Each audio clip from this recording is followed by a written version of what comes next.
শাসকের গোষ্ঠীকন্দরের রণক্ষেত্র হাওড়ার মাকড়া। সকাল থেকে ইট বৃষ্টি আর বোমাবাজি, বন্দুক হাতে যুবকের দাপাদাপির ভিডিও ভাইরাল। পুলিশ আর কেন্দ্রীয় বাহিনী যাওয়ার পর থেকেই কার্যত পুরুষশূন্য হয়ে যায় এলাকা। এই ঘটনায় গ্রেফতার দুপক্ষের 5।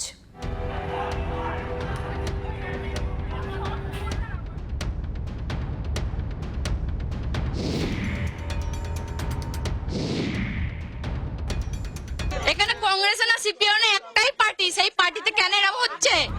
রবিবার সকাল থেকে উত্তপ্ত হাওড়ার বাঁকড়ার মুন্সিডাঙ্গা। দুই গোষ্ঠীর সংঘর্ষে দফায় দফায় চলল ইট বৃষ্টি। অভিযোগ উঠল বোমাবাজিরও। অশান্তির একটি ভিডিও সোশ্যাল মিডিয়ায় ভাইরাল হয়েছে। ভিডিওয়ে এক যুবককে গুলি চালাতেও দেখা যাচ্ছে, যদিও এই ভিডিওর সত্যতা যাচাই করেনি জি 24 ঘন্টা। এই গন্ডগোলের একটি ভিডিও ইতিমধ্যেই ভাইরাল হয় এবং যাতে দেখা যায় যে এই সকাল থেকেই ব্যাপক ইট বৃষ্টি হয়েছে, অভিযোগ উঠছে বোমাবাজি হয়েছে। পাশাপাশি ওই ভিডিওতে দেখা যায় এক ব্যক্তিকে বন্দুক হাতে। যদিও এই ভিডিওর সত্যতা এখনও পর্যন্ত পুলিশের পক্ষ থেকে স্বীকার করা হয়নি, তবে কে ওই ব্যক্তি তাকেও কিন্তু খোঁজার চেষ্টা চলছে।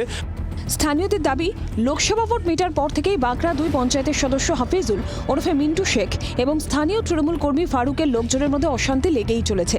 এদিনও দুই গোষ্ঠীর সংঘর্ষে কার্যত রণক্ষেত্রের চেহারা নেয় মুন্সিডাঙ্গা শেখপাড়া এলাকা।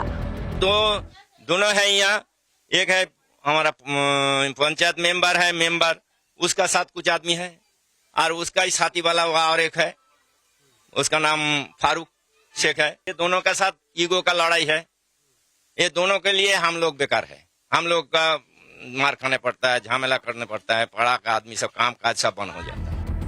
অভিযোগ, দুপক্ষের সংঘর্ষে রেহাই পাননি স্থানীয় মহিলারা। প্রশাসন যদি আমাদের পাশে না থাকে আমরা কাকে করব? আজকে গ্রামের মেম্বার হয়ে যদি আমাদের উপরে হামলা করে, বোম মারে, তাহলে আমরা কার কাছে যাব আজকে নিরাপদের জন্য? আমরা ওই রকম মেম্বার চাই না। ওরকম মেম্বার আমাদের ঘরে বারবার ঢুকে এরকম অত্যাচার করে, বারবার বোমবাজি করে, মানুষকে ধরে মারে, চাঁদাবাজি করে।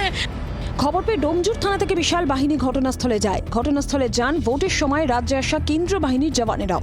ইতিমধ্যেই হাফিজুল, ফারুক সহ কয়েকজনকে গ্রেফতার করেছে পুলিশ। তবে আতঙ্ক কাটেনি স্থানীয়দের। ক্যামেরায় মিন্টু বসাকের সঙ্গে দেবব্রত ও কমলাক্ষর রিপোর্ট, জি 24 ঘন্টা।